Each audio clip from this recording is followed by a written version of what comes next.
સ્વામિનારાયણ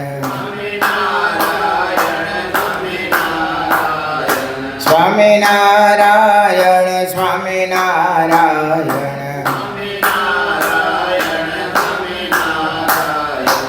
સહજાનંદ સ્વામી મહારાજની જય. સ્નાતમ ચંદન ચરચિતમ નિજજને પુષ્પસૃજાલં કૃત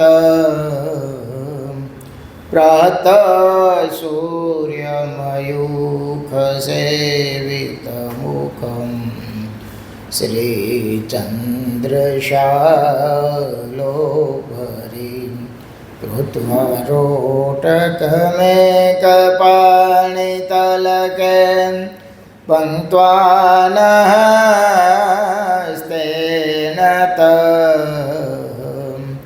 ભુજાનાં પ્રવિલોકસેવકગણાં વંદે સદા સ્વામિનં વંદે સદા સ્વામિનં વર્ણિવેશરમણીયદર્શનં મંદેહાચરુચિરાનનાંબુજં પૂજિतं સુરનરોત્તમેર્મુદાં ધર્મનંદનમહં વિચિन्तये. ઓમ યાવતારિણે શ્રી સ્વામિનારાયણાય નમો નમઃ. ઓમ શ્રી હરિકૃષ્ણાય નમો નમઃ. ઓમ શ્રી પૂર્ણ પુરુષોત્તમાય નમો નમઃ. ઓમ સર્વેભ્યઃ સદગુરુભ્યઃ નમો નમઃ. સહજાનંદ સ્વામી મહારાજની જય. હરિકૃષ્ણ મહારાજની જય. સ્વામિનારાયણ ભગવાનની જય.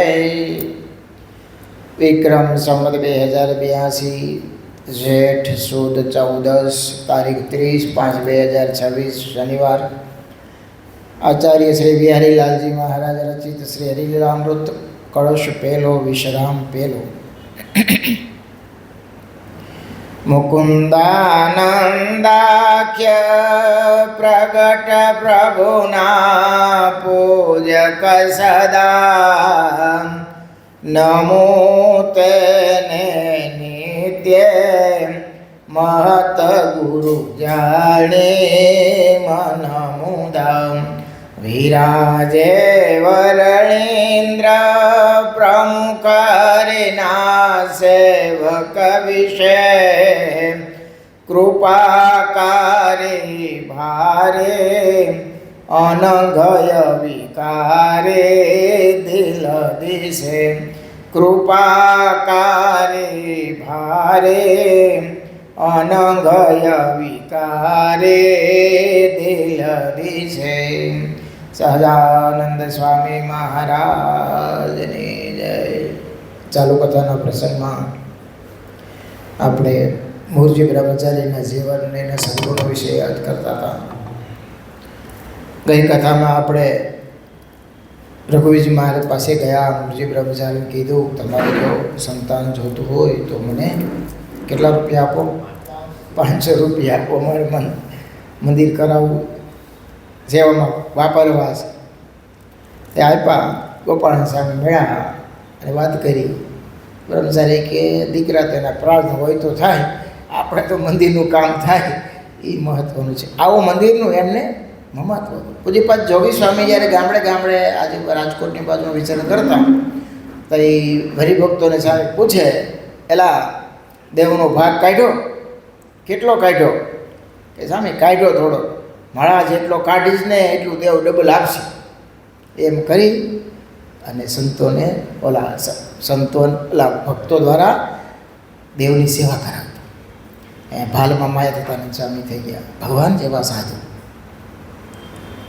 એ ગામડે ગામડે ફળે, ખેડૂ હોય, ઢગલો થયો હોય, ત્યાં જાય એટલે હવે પટેલ દેવનો કેટલો ભાગ કાઢ્યો કે બાપજી બોલો ને વચન સીધું મહાપુરુષ એ કે અડધો દઈ દે.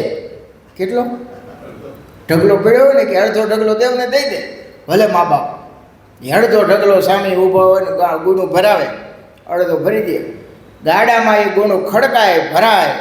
સ્વામી કે માળા તે એટલું બધું દઈ દીધું તે તારા ઘર માટે હું રાખીશ. એટલે સ્વામી અડધું છે ને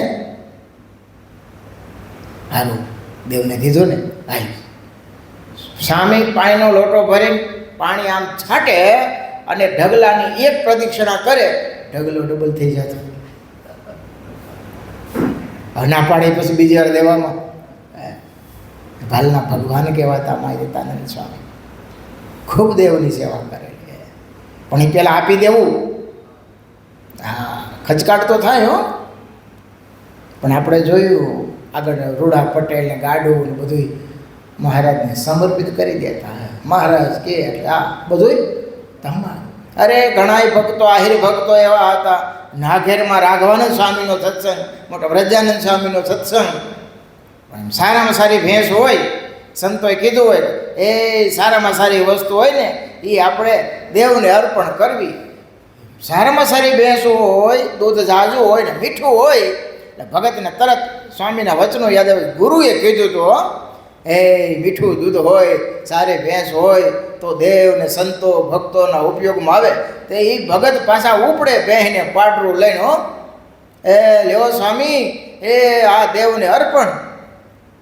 એ ભેંસું ને ગાયું બળદ કામ લાગે ને, વેડીમાંથી ખડ વાઢવા જવું હોય, સારામાં સારા બળદ હોય એ દેવને અર્પણ કરતા.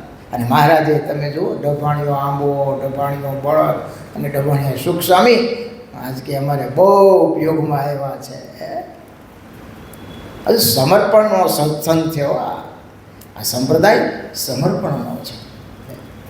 ભક્તો તમે જુઓ તો કેવું કેવું અરે મહારાજ ગઢપુરનું મંદિર બનાવતા તે કડિયાના પગાર દેવા માટે ને પૂરો પૈસા તે ખેંગાર ભગત આવેલા. તે સ્વામી મહારાજ થોડાક બીમાર, તબિયત નાદુરસ્ત. એટલે ખેંગાર ભગત કેમ છે ભગત વ્યવહારે? મહારાજ વ્યવહારે બહુ સારું, તમારી દયા. બીજી વખત પૂછ્યું ભગત વ્યવહારે કેમ છે? અને મહારાજ આ વખતે તો બહુ સારું છે મહારાજ, વરસાદે સારા થયા છે, ઉપજે સારી આવી છે. ત્રીજી વખત પૂછ્યું ભગત વ્યવહાર તો સારું છે ને? એમ કહે ને મહારાજ લઘુ કરવા ગયા. સુખ સ્વામી બેઠેલા તે લઘુ કરીને આવ્યા. એટલે ખેંગાર ભગતે મુક્તાને સ્વામીને ઓલા સુખ સ્વામીને પૂછ્યું સ્વામી આ મારે વારંવાર કેમ કહે છે કે વ્યવહારે કેમ છે વ્યવહાર? આ 3 વખત મને પૂછ્યું તે કાંઈ જરૂર છે મહારાજને?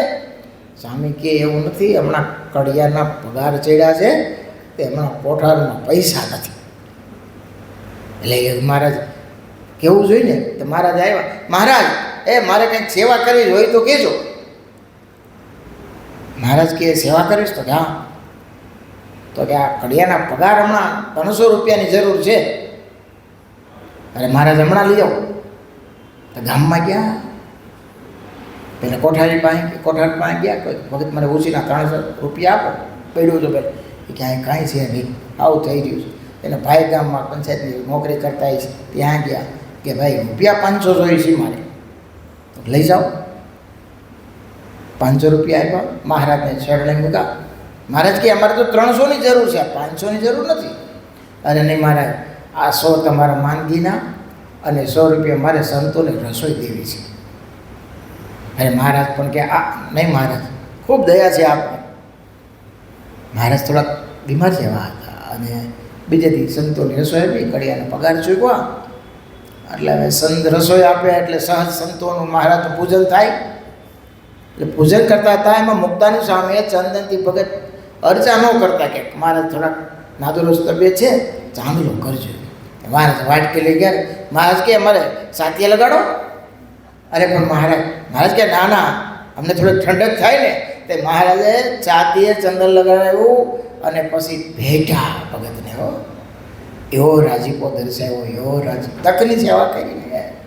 પૈસા એની પાસે હતા નહીં હો, ઉસીના લઈ આવ્યા અને મહારાજને તકની સેવા કરી, એ રાજીપો કેવડો મોટો કામ કરી જાય.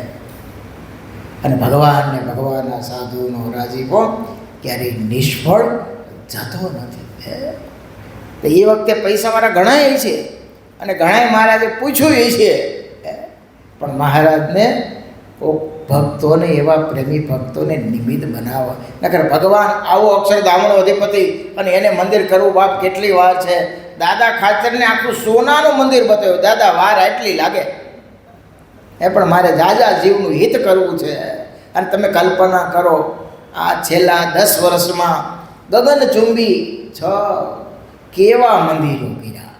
આજે અમારે ગામડે મંદિર અમે કરીએ છીએ ને, નાકે દમ આવી જાય. ખાલી હરિમંદિર કરવું હોય તોય શેડા ભેગા નથી થતા. બોલો, તો એ વખતે વર્ષમાં આવા મોટા મોટા શિખરબંધ મંદિરો, એ કેવી મોટી વિરાસત આપણને ભેટમાં મહારાજે આપી. એ મોક્ષના શ્રદ્ધાબદ્ધ બાંધી દીધા. આજે મંદિરની આસ્થા કંઈ ઓછી થાય.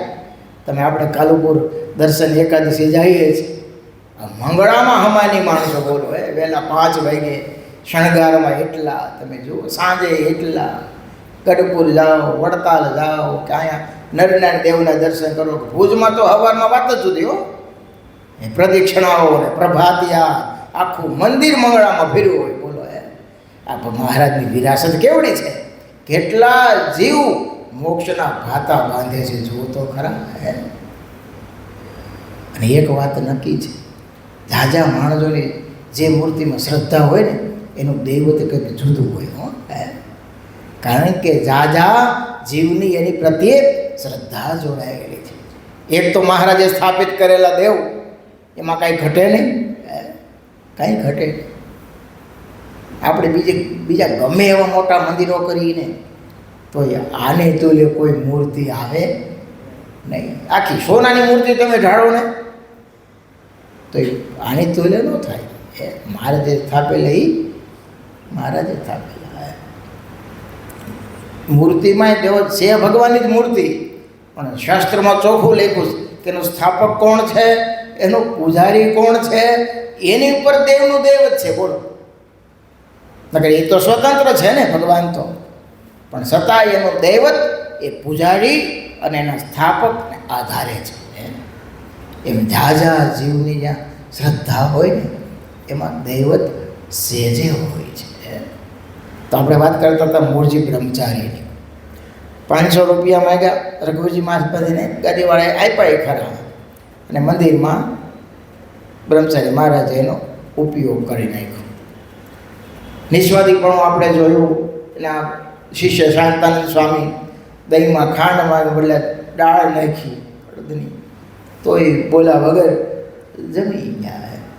આવા બ્રહ્મચારી અને આવા સેવક આટલા નિર્માલીપણે સેવા કરે, આટલા ભોળા અને મહારાજનો મહિમા પૂરેપૂરો જાણે, છતાં ઘણીવાર મહારાજની કસોટી કેવી કરે તમે જુઓ.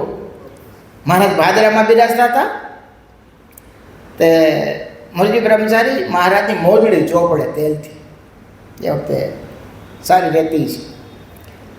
તો એમાં બરાબર એક પ્રેમી ભગત આવ્યા. એ કે બ્રહ્મચારી મહારાજ, તમે તો અખંડ મહારાજની સેવા કરો છો. મહારાજને જમાડો, મહારાજ સાથે વિચરણ કરો, મહારાજને જળપાન કરાવો, મહારાજ માટે રસોઈ તૈયાર કરો, મહારાજની ચરણ ચંપી કરો, મહારાજનું આસન તૈયાર કરી દો, અને તમને તો બહુ સેવા મળે. તો ભગત ને બ્રહ્મચારી મહારાજ, અમને થોડીક સેવા આપો ને. ના ના, ઓકે, મને મહારાજે કીધું છે એટલે આ સેવા હું કોઈ બીજાને નહીં આપું. પ્રેમી ભગત એ કે પણ તમારી પર થોડીક તો દયા કરો. આમ તો તમે મહારાજની બીજી કંઈ સેવા અમારાથી થતી નથી. આ મોજડી ચોપડવાની તો સેવા આપો. બહુ આગ્રહ કર્યો એટલે કે લ્યો હારો તમે ચોપડો. અને બરાબર એ ભગત તેલથી મોજડી ચોપડતા હતા ને મહારાજને નીકળવું. મહારાજે આમ જોયું, મૂળજી બ્રહ્મચારીને બોલાવ્યા. બ્રહ્મચારી તો હા, આ અમારી સેવા બધા એમ કહે છે કે મહારાજની સેવામાં છે, અને આ સેવા બરાબર તમે બારોબાર બધાને કરવા દો છો, તમે નથી કરતા. અને મહારાજ પણ, હું કાંઈ ન જાણું, આજથી તમારે પગમાં પગરખા ન પહેરવા, આ સીધો દંડ. એટલું જ નહીં, ગરું ચીકણું ન ખાવું, અને અધૂરામાં પૂરું. આજથી તમે અમારી સેવામાં નહીં, અહીંયા તમારે રહેવાનું નહીં, તમે ગુજરાત બાજુ ફરવા જાઓ. એટલે આમાં ભૂલ કેટલી હતી. આપણે તો કેટલા તર્ક કરી બોલો કે મહારાજ હું ના પાડતો તો પરાણે એને કીધું, આગ્રહ કર્યો, હવે હું કોઈ દી નહીં આપું, આ વગેરે વગેરે. એક શબ્દ મૂળજી બ્રહ્મચારી બોલતા નથી. જી મહારાજ, ભલે મહારાજ. મહારાજ કે ગેરું ચીકણું ખાવું નહીં, પગમાં પગરખા પહેરવા નહીં, આજથી અમારી સેવામાં રહી અને જાઓ ગુજરાત બાજુ વિચરણ કરો ખુલ્લા પગે. હો બ્રહ્મચારી મહારાજ ઝૂંપડી ગયા જેતરપુર આવ્યા. રામદાસભાઈ હતા એની ભેગા રહી. એમાં ઉનાળાનો આવો સમય આવ્યો, વૈશાખ મહિનાનો, જેઠ મહિનાનો. કેરી પાકેલી ખૂબ ખૂબ મીઠી કેરી.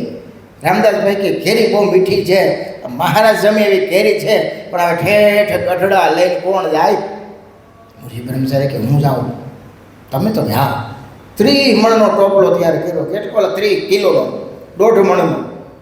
અને એ પગમાં કંઈ પહેરવાનું નહીં, ખુલ્લા પગે. અને 120 કિલોમીટર ઉપર થયો એટલું ચાલતા આવવાનું. માથે ટોપલો 30 કિલોનો. અને ભજન કરતાં કરતાં ચાલ્યા. પાછા ઉતાવળા હાલે, મોડી રાત સુધી હાલે. વહેલા ઉઠીને ચાલવા મળે, કારણ કે કેરી જેવી વસ્તુ જાજાજી પછી સારી ન રહી. પાકેલી કેરી ટોપલો ભરીને આવ્યા. મહારાજ બેઠેલા. તો મહારાજે ટોપલો મૂક્યો તો મહારાજ જનારે ન કીધા અને કંઈ પૂછ્યું નહીં, સામું ન જોયું. એક માજી હતા ત્યાં સુતારના ગઢડાના. કે માજી, એ આ બ્રહ્મચારી તમારે ઘરે જમવા લઈ જાઓ, અહીંયા નહીં. તે નારાયણ નહીં, કાંઈ નહીં. અને બ્રહ્મચારીને ઓલા માજી ઘરે લઈ ગયા જમવા. હવે માજી તો ભગત હતા ભગવાન મહારાજના, અનન્ય નિષ્ઠાવાળા. અને આ એમાંય મહારાજના સેવક, એટલે એને તો સરસ મજાનો ઘી ગોળ ને હાથથી જ બનાવવાનું હોય. એટલે લોટ ભાખરીને બધું આપ્યું, શાકભાજી. તો બ્રહ્મચારી મહારાજે ખાલી લોટની બાટી કરી અને એમાં સેજ મીઠું નાખ્યું અને ખારી પાણી અને બાટી, આ 2 વસ્તુ. નહીં દૂધ, નહીં દહીં, નહીં છાશ, કાંઈ નહીં, કોરી બાટી. અને એમ જમી લીધું. માજી કીધું કે બ્રહ્મચારી મહારાજ આ કેમ કાંઈ બનાવ્યું તમે, આમાં કેમ કોરું કોરું? તો કે મહારાજે મને ના પડી ગેરું ચીકણું ખાવું નહીં. અને જો ને કે હું ક્યાં ઠેઠથી મહારાજ માટે આ 1.5 મણનો ટોપલો લઈને કેરી લાવ્યો, તો મારી સામે મહારાજે જોયું નહીં, મને જે નારાયણ કીધા નહીં. મહારાજ કુરજ થઈ ગયા છે. માજીનો પીતો ગયો, પ્રેમી ભગત આવ્યા સીધા મહારાજ પાસે. હે મહારાજ, ઓલા બ્રહ્મચારી કેવી તમારી સેવા કરે, ખુલ્લા પગે આવા ધોમ ધકતા તાપમાં તમારા માટે કેરી લાવ્યા. તમે એને જે નારાયણ કીધા નહીં, કાંઈ સમાચાર પૂછ્યા નહીં, અને કાંઈ એને વળી ખાવા દેતા નથી. ગેરા શીકણાના નીમ તે આવા નમાલા તમે કેમ થયા? આ તમને દયાળુ દયાળુ બધા કરે છે, આ તમારી દયાળુ તો ગઈ ક્યાં? તમને કોણ ભગવાન કહેશે, કોણ દયાળુ કહેશે? એ થોડીક તો દયા રાખો. માજી એવું ગગલાવે મહારાજને. અને મહારાજ સાંભળે. મહારાજ કે અમે ક્યાં ના પાડી છે, ભલે અમને રસ કરીને કાઢીને ખવડાવે, ખાઈશો તમે? તો કે હા. તો બ્રહ્મચારી પાસે ગયા. મહારાજ તમને યાદ કરે છે અને તમે મહારાજને રસ કાઢીને આપો. પણ મહારાજ મારા હાથનો રસ નહીં જમે. અરે જમશી આવ તો ખરા કે. બ્રહ્મચારી મહારાજ એ સરસ મજાની પાકી કેરી હતી અને રસનો વાટકો ઘોળીને ભીડ્યો, મહારાજને આપ્યો. મહારાજ ઊભા થઈને ભેટી પીડ્યા. હો. અને પછી તો સભામાં મહારાજે બ્રહ્મચારીના ખૂબ વખાણ કર્યા કે વગર વાકે આ બ્રહ્મચારીને મેં પરીક્ષા માટે એને ગેરું ચીકણું ખાવાનું નિયમ આપ્યું, ખુલ્લા પગે અડવાણા પગે કાઢી મૂક્યા અને અહીંથી અમારી સેવામાંથી દૂર કર્યા, છતાંય અમારા પ્રત્યે એને બીજો ભાવ થયો નથી. એવું ક્યારેય એને સંકલ્પ પણ થયો નથી કે મહારાજે આમ કેમ કર્યું. બ્રહ્મચારી સતત એવું વિચારતા, મારી ભૂલ ને મારી સેવા હતી એ મેં બીજાને આપી એટલે મહારાજે આમ થયું ને. અને પછી તો કાયમ મહારાજે સેવામાં રાખ્યા. અને કહેતા મહારાજ કે અમને આ બ્રહ્મચારી મહારાજની હાથની સેવા ખૂબ ગમે છે. પણ આ બધું અઘરું છે. એવું બધું આપણે ખાલી સાંભળ્યું ને કે આમ કાઢ્યું. અત્યારે તો આપણને એમ થાય કે આપણે એમ કરીએ હા ના પપ્પા વાતમાં માલ છે. અરે આપણે ગાડી લઈને આમ જતા હોય ને અને કીધું ને ભગત આમ ને આમ, તો આપણે કેવું વિચારી ગયું સામે તમે બેઠા રહ્યો પસંદ કરો. શું કહેવાય? એ અમારું કામ, અમે હાકી, તમે ભજન કરો. કેવું કરો?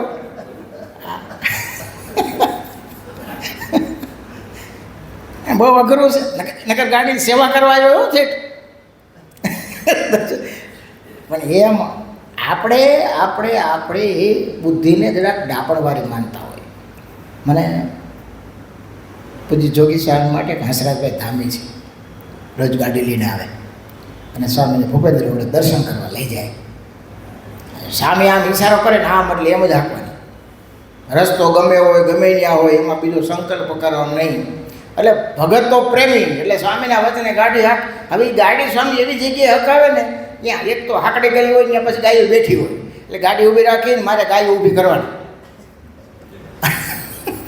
આ રસ્તો એવો સરસ હોય, બીજો હાઈવે હો, બધા માણસો જતો, સ્વામી આમથી હકાવે. એટલે મેં એક દી હંસરાજભાઈને કીધું કે હંસરાજભાઈ, તમે સ્વામી જરા કહેતા હોય તો આપણે અહીંયા ઊભો ગાડી ઊભી રાખીને ગાયો ઊભી કરવી પડે વારે ખેલે, કે આ રસ્તો સરસ મજાનો જલ્દી પોગી જાય. કે સ્વામી તમે એવું છે ને, સ્વામી કે ને એમાં કંઈક હોય કે આપણે બીજો સંકલ્પ કરાવી નહીં. કોની સમજને જોવો તમે. આપણે સાધુ ભેગા રહેતા હોય તો આપણે સ્વામીને વધારે સમજાય કે સમજાય છે. બહુ અઘરું હોય છે બાપા. સંતો પ્રત્યે આત્મબુદ્ધિ થાવી અને આપણી બુદ્ધિનું ડાપણ લાવવું નહીં, એ બહુ અઘરું હોય છે. બહુ અઘરું હોય છે, એ નથી થતું. ઘણીવાર આપણને દેખાતું એ ખોટું જ છે, છતાંય સ્વીકારી લેવું એ કેટલી મોટી. મહારાજે વચનામૃતમાં વિવેક બતાવ્યો છે. હા, મહારાજ કે મોટા હોય, પ્રશ્ન ઉત્તર કરતા હોય અને ગોઠા પડે એવું ના કરવું. 100% સત્ય હોય, પણ છતાંય જો એ ગોઠા પડતા હોય ત્યારે એની સાથે પ્રત્યુત્તર ન કરવો. એક એવી જ વસ્તુ આચાર્ય મહારાજ વિશે લખી શિક્ષાપત્રીમાં કે મહારાજશ્રી સાથે વાદ વિવાદ ન કરવો. કારણ કે એનું સ્થાન એટલું ઊંચું છે. એમાં રહી અને ભગવાન બોલે છે એવી જો પ્રતીતિ આવે તો બીજો શંકા ન થાય. નહીંતર તો આપણને આપણા બુદ્ધિનું ડાપણ આડું આવે ને આવે. આ તો બહુ સામાન્ય વસ્તુ છે. ઉપર છેલ્લી વસ્તુ છે, ક્રિયા વ્યવહારિક વસ્તુ છે, પણ એ આંતરિક વસ્તુ છે. સ્વામી બોલ્યા એટલે ભગવાન બોલ્યા તો કામ થાય. એના સદગુણો તો આપણામાં આવે. આ તો ઘણીવાર શું થાય, મને કેવા સંકલ્પ કરે એ સ્વામી આમ આટલું કહે છે પણ આટલું આ બરાબર ન કીધું. કેવું આ છે પણ આ બરાબર એ બીજા માટે રાખ ને બાપા, આપણે આપણું લઈ લઈએ. બરાબર ન કીધું બીજા માટે રાખ. આ બહુ અઘરું હોય છે. એક તો પહેલાં જે કથા કરતો હોય એની પ્રત્યે પૂરી પ્રતીતિ હોવી જોઈએ, પૂરો વિશ્વાસ હોવો જોઈએ, તો એની કથા એને અસર કરે. નકર આખી જિંદગી તમે સાંભળો ને, કોઈ પણને સાંભળતા હોય, કોઈનું શ્રવણ કરતા હોય, કોઈનું પુસ્તક વાંચતા હોય, કોઈ પણ ગ્રંથ વાંચતા હોય, તો એની પ્રત્યે તમને જો 100% પ્રતીતિ ન હોય તો એ તમને કાંઈ કામ આવે નહીં. કારણ કે તમને વિશ્વાસ નથી કહે છે એ સાચું કહે છે, એમાંથી શું ગ્રહણ કરવાના હતા, એમાંથી શું આપણા સ્વભાવ છૂટવાના હતા, ક્યાં દોષ ટળવાના હતા, કેમ ભગવાનમાં એક થવાનું હતું. કહો કહે છે એની ઉપર આપણને વિશ્વાસ તો છે ને, તો પછી એવું શ્રવણ કરવાનો શું મતલબ છે? સાંભળવાનું શું છે? વાંચવાનું શું ફેર થવાનું? ગુણતીન સાહેબ વાતો વાંચતા હોય તો પણ આદિગુરુ ગુણાતીતાનંદ સ્વામી જે ભગવાન સાથે એક તાર છે, જેને અખંડ ભગવાનની મૂર્તિ દેખાય છે, ગર્ભમાં પણ મહારાજને દેખતા એવા એ સંતનો હું સમાગમ કરું છું. એ મને ઉપદેશ આપે છે તો એ ખોટો હોય. ઘણીવાર એવું હોય કે આપણને સમજાયમાં ન પણ આવે એવું બને, પણ એ ખોટું હોય નહીં. હવે સ્વામી એક વાત લખી લ્યો કે અક્ષરધામમાં લાખ મણ લોઢાનો ગોળો કેવડો, એ પવનના લેરકે ઘસાતો રસ ભેળો રસ થઈ જાય એટલું અક્ષરધામ સેતુ છે. અને આપણે બધુંનો તડકો લદાવી કે કંઈ પવનના લેરકે ઘસાય કે એમ લોઢું ઘાય, અને પાછું કેટલું લાખમાં કેમ ગહાય? હવે એવી ત્યાં બુદ્ધિના તર્ક હાલે. સ્વામીનો ભાવાર્થ કદાચ એવું હોય કે ઘણું દૂર છે, છેટું છે. એમાં પછી આપણે પૂરા કાઢી રાખીએ તો એ પછી ગમે એ આખી વાસ્તુ તમે પાઠ કરી નાખ્યા હોય તો એ શું અસર કરે? કારણ કે જે બોલે છે એમાં આપણને તર્ક થાય છે અને બુદ્ધિ હંમેશા તર્કવાળી છે. અધ્યાત્મ વસ્તુ છે ને, ભગવાનનો માર્ગ છે ને, એમાં બે વસ્તુ ક્લિયર રાખવી. એક તો શ્રદ્ધા અને વિશ્વાસ. કેવું? શ્રદ્ધા અને વિશ્વાસ પહેલાં બે જોઈ, પછી આમાં તમારે પગ મૂકવાનો. શ્રદ્ધા અને વિશ્વાસ બે ન હોય તો તમે ગમે એટલું કરો તો એનું કોઈ ફળ નથી. આપણને ગોપાળાનંદ સ્વામી, ગુણાતીતાનંદ સ્વામી, નિષ્કોળાનંદ સ્વામી, બ્રહ્માનંદ સ્વામી, નિત્યાનંદ સ્વામી, આ મોટા મોટા સંતો પ્રત્યે શ્રદ્ધા અને પૂર્ણ વિશ્વાસ છે. એ એમ કહે છે કે અક્ષરધામનો અધિપતિ છે એટલે છે. એમાં બીજા ગમે એમ કરે પછી કારણ કે એ કોઈ ખોટું બોલે નહીં, કારણ કે એને અનુભવ્યું છે, એની સાથે રહ્યા છે. એટલું જ નહીં, એ અક્ષરધામમાંથી જ આવ્યા છે. હવે જેના ઘરમાં રહે છે એ જ એડ્રેસ આપે એ ખોટું હોય? શક્ય જ નથી. બીજાથી કદાચ તમે પાડોશીને પૂછો તો વાત જુદી, બીજાને ગામમાં પૂછો તો કદાચ હજી પાકો આપે કે ન આપે, પણ જે ઘરમાં રહીને આવ્યા છે એ જ આપણને સિક્કો મારે છે કે આ સરનામે આવો તો તમે અહીંયા પહોંચી જાઓ. પછી એમાં કૂતર કરે કે આ હાઈસો છે કે નહીં, ઓલા ગૂગલની જેમ અહીંથી આમ શોર્ટકટ લઈ જાય કે આમથી લઈ જાય એમ ગોતી તો એ કંઈ વિચારા ભેગા થાય. એ તો વિશ્વાસ પૂરો ભાઈ. ગોપાળા સ્વામી કહે એટલે ભગવાન એટલે ભગવાન, સર્વોપરી એટલે સર્વોપરી, અક્ષરધામના અધિપતિ એટલે અક્ષરધામના અધિપતિ. એમાં પછી બીજું કાંઈ ત્યાગ ભાગ કરવાનું આવે જ નહીં. આ બધું એણે જ બનાવ્યું છે. પછી એમાં આપણે એમ કરી તો પછી આવું ભગવાને આવું શું કરવા બનાવ્યું છે? એની ઈચ્છા. એમાં કંઈ આપણા વિચાર ચાલે ને? એક છોકરાએ મને પૂછ્યું કે સામે બધું ભગવાન, આ બધું ભગવાને બનાવ્યું તો કે અસુરને એવું કામ બનાવ્યા કે એટલું બધું પાપ કરે? હવે આપણે ન્યાય પૂછી લેવું, ત્યારે પૂછી લેશું આપણે ભાઈ આમ કેમ કર્યું. હવે એ સ્વતંત્ર છે બાપા, એને મોજમાં આવે એમ કરે. સૃષ્ટિ એને બનાવી છે અને એમાં આવું કેમ કર્યું એ આપણો કોઈ અધિકાર નથી. એની ભૂલ કાઢવાનો આપણો અધિકાર નથી. નહીંતર સહજ આપણે એમ થાય ને કે ભગવાને બધા બુદ્ધિ તો એણે આપી છે તો બધાને સાત્વિકતા આપી હોય, બધાને સારી બુદ્ધિ આપી હોય તો કોઈ પાપ જ ન કરે જ ને. પાપ કરે ન કરે કરાવ કોના હાથમાં છે? ભગવાન હાથમાં છે ને. તો હું શું કરવા કરવું જોઈએ એને? પણ આવું બહુ તમે વિચારો ને તો નાસ્તિકતા આવી જાય. શું આવી જાય? નાસ્તિક કે ભગવાન છે જ નહીં એવું થઈ જાય. એણે જે કર્યું છે એ સમજીને કર્યું હોય છે, જીવના સારા માટે જ કર્યું હોય છે. કારણ કે કર્મ ફળ પ્રદાતા ભગવાન છે. કોને કેમ દંડ દેવો? મહારાજ કે જો કોઈનો અપરાધ કર્યો હોય પછી એનો જીવ આસુરી પ્રાણે પામી જાય. કેવો? પછી જન્મ ધરે પણ જ્યાં જ્યાં ધરે ત્યાં ભગવાનના ભગતનો અપરાધ જ કરતો રહીએ. અને મહારાજ કે કાં એવો આવે ને એવામાં જીવ નાખી દે ને પહાડમાં કે ઝાડમાં કે કોઈ દી એનો ઉદ્ધાર જ ન થાય. એ તો એને સૃષ્ટિ કરી છે કે એને કેમ દંડ દેવો એ એના હાથમાં છે. બસ આપણે તો આવા મહારાજ મળ્યા, આવા સંતોનો યોગ પ્રાપ્ત થયો, આવું તીર્થદેવ સ્થાન કે આપણે સહેજે સહેજે અહીંયા તમે પગ મૂકો એટલે ભગવાનની સ્મૃતિ તમને સહેજે થાય. કરવી ન પડે પણ થાય. આ કેમ્પસમાં આવો તો તમે વાતાવરણ જુઓ, તમે આવીને સીધા મહારાજના દર્શન, ત્યાંથી જાઓ તો સાધુ સંત નિવાસમાં દર્શન, ત્યાંથી કોઈ સંતો હોય, વડીલ સંતો હોય, નાના સંતો હોય, ભક્તો હોય, અહીંયા સ્મૃતિ ખંડમાં જાઓ તો એ સદગુરુના દર્શન થાય, એ સ્મૃતિઓ થાય. અને એના માધ્યમથી સેજે સેજે આપણને ભગવાન યાદ આવે. મહત્વનું એટલું જ છે બાબા, બીજું કાંઈ જાજુ કરવાની જરૂર નથી. હા, હાલતા ચાલતા ખાતા પીતા સતત સ્મરણ કરવાની અવશ્ય ટેવ પાડવી. એ સતત નથી થતું એનું કારણ કહું કે આપણને જગતનો વાયરો ખૂબ લાગેલો છે એટલે એ આપણને સ્મૃતિ થવા દેતું નથી. પણ તમને એટલી ખબર પડે કે હું ભગવાનનો ભગત છું અને અધૂરું પૂરું કરવા માટે આવ્યો છું. હવે મારે છેલ્લો જન્મ કરીને અક્ષરધામમાં જવું છે. અહીંયા તો આવવાનું ખાલી મારે નિમિત્ત છે. બાકી હું આવ્યો છું તો અધૂરું પૂરું કરવા માટે આવ્યો છું.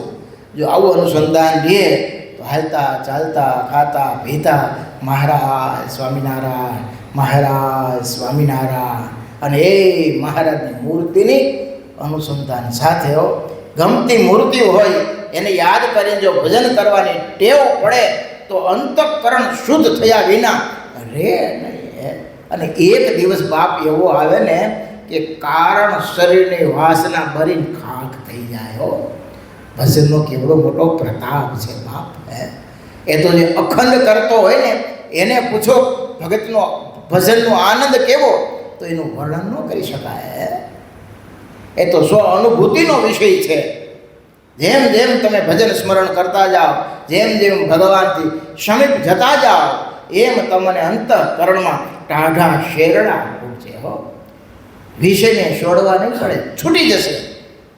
એની બહુ મથામણ કરવી નહીં પડે, એ છૂટી જશે. કારણ કે ભગવાનની મૂર્તિનો સ્વાદ જ એવો છે કે બધાય સ્વાદ એમાં ફીકા લાગે. અને સહજ છે, અને ભજનથી જ આવે. ભજન કરવાથી જ ભગવાનથી નજીક થવાય. આટલી ઉંમરે આપણે હવે ક્યાં બુદ્ધિનું વ્યાયામ કરવા જઈએ, ક્યાં શાસ્ત્રોનું મંથન કરવા જઈએ, ક્યાં અષ્ટાંગ યોગ સિદ્ધ કરવા જઈએ, ક્યાં શરીર સાથ આવે કે આપણે તપશ્ચર્યા કરી શકીએ. સીધામાં સરળ સીધો ઉપાય હોય તો ભજન સ્મરણ કરો. હાલતા ચાલતા ખાતા પીતા સવારથી ઉઠી નક્કી કરો કે આજે વધારે વધારે મારે મહારાજની મૂર્તિને યાદ કરવી છે, આજ મારે વધારે સ્મરણ કરવું છે, આજ મારે વધારે ભગવાનથી નજીક થવું છે. દિન પ્રતિદિન આવી દૃઢતાને કેળવતા જાઓ. તમે જુઓ કેવો આનંદ આવે છે.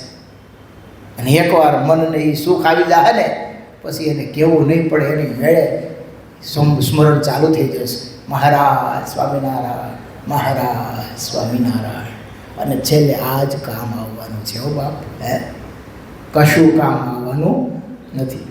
કરેલી તે નિષ્ઠાથી સેવા, સંતો ભક્તોનો રાજીપો, અને આપણું આત્મકલ્યાણ માટે જે ભજન કરીએ છીએ એ ભજન સિવાય કશું કાંઈ સાથ આવવાનું નથી. તો ભજન કરવાની ટેવ પડે. મહારાજ સ્વામિનારાયણ, મહારાજ સ્વામિનારાયણ. સહજાનંદ સ્વામી મહારાજની જય. સ્વામિનારાયણ સ્વામિનારાયણ સ્વામિનારાયણ સ્વામિનારાયણ